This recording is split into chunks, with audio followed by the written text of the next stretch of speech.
मुगल और शेख फारूकी बिरादरी का रिश्ता।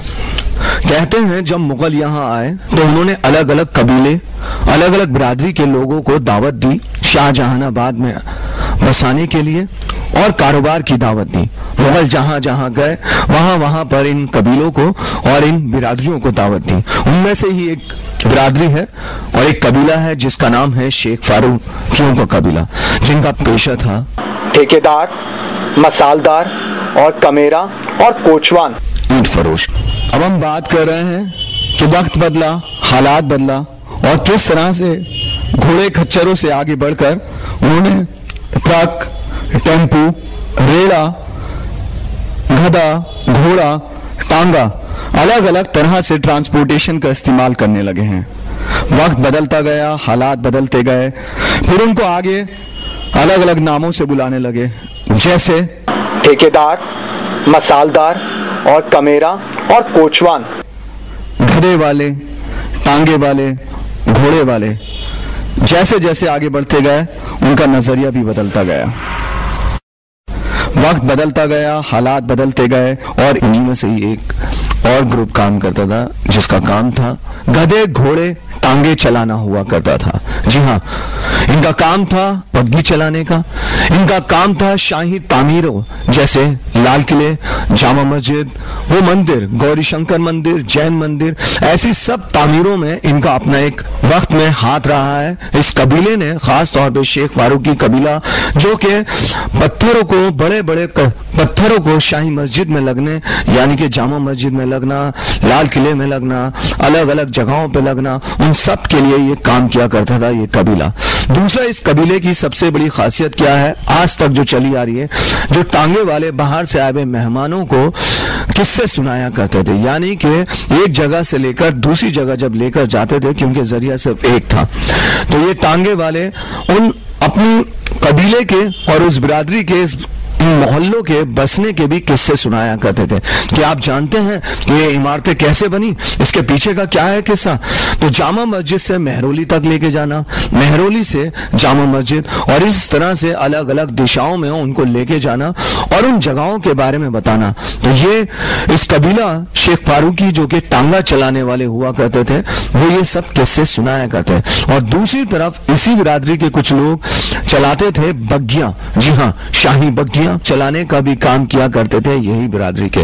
वक्त बदला, हालात बदला और इसी तरह से घोड़े के साथ कुछ लोगों ने रेड़े पर सामान इधर से उधर पहुंचाने का काम भी शुरू कर दिया, और एक उसके अंदर शाही सामान भी कुछ लोग बग्घियों में भेजा करते थे या रेड़ों पर भेजा करते थे। जरूरत का सामान भी उस पर लेकर पहुंचाने का काम करा करती थी ये कबीला, ये बिरादरी शेख फारूकी। वक्त बदला, हालात बदला और ये टांगा एक आम लोगों की जिंदगी के लिए भी जरिया बन गया, और आज ये बिरादरी इस हालात में खड़ी है कि अपना वजूद खोती जा रही है। इसके लिए कौन है जिम्मेदार और इसको कौन इसका जवाब ढूंढेगा? तो इन सारे सवालों का जवाब इस शेख फारूकी बिरादरी को, जो आज ओबीसी कोटे के अंदर गधेड़ी वर्ड से बुलाया जा रहा है, लेकिन हमारी पहचान क्या है, हम लोग कौन हैं और हम कहां से आए हैं और हमें कैसे बसाया गया शाहजहानाबाद में, मुगलों के साथ हम लोगों का क्या है रिश्ता, ये जानना और समझना। क्योंकि आज इस बिरादरी को गधे घोड़े वालों के नाम से सिर्फ जाना जाता है, लेकिन कोई ये जानता है कि मुगलों ने इनको कैसे दावत दी, शेख फारूकियों को इन्होंने कैसे कैसे किन किन तामीरों में हाथ बटाया, मुगलों से लेकर ब्रिटिशर्स, अंग्रेजों के जमाने में, अंग्रेजों से लेकर आजादी तक, और आजादी से लेकर अब तक ये बिरादरी क्या क्या काम कर रही है, और अब इस बिरादरी का वजूद कैसे खत्म होता जा रहा है, इस बिरादरी की पहचान कैसे खत्म होती जा रही है।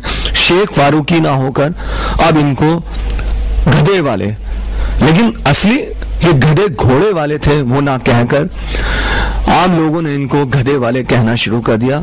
आज इनके पेशे से इनको ज्यादा जाना जाने लगा और इनका अपना खुद का वजूद, जो जिस कबीले का नाम शेख फारूकी था, वो कबीला आज एक गधे वाले, नाना वाले, गधोड़िए, अलग अलग नामों से इनको बुलाया जाने लगा और इनका खुद का वजूद आज धीरे धीरे खत्म हो रहा है। और यहाँ तक के ओरिजिनल दिल्ली वालों की कमेटी के अंदर इनको गधेड़ी नाम दिया गया 22 नंबर पे, लेकिन जो दूसरी बिरादरियां हैं उनको अलग अलग नाम दिए गए, जैसे अब्बासी, सक्के बन गए अब्बासी, और जो मंसूरी हैं वो 20 नंबर पर हैं, जो कि बुनकर हुआ करते थे, ढूंढने वाले, वह मंसूरी साहब हो गए हैं। इसी तरह से कसाई अब कुरैशी साहब हो गए हैं जो 28 नंबर पे हैं।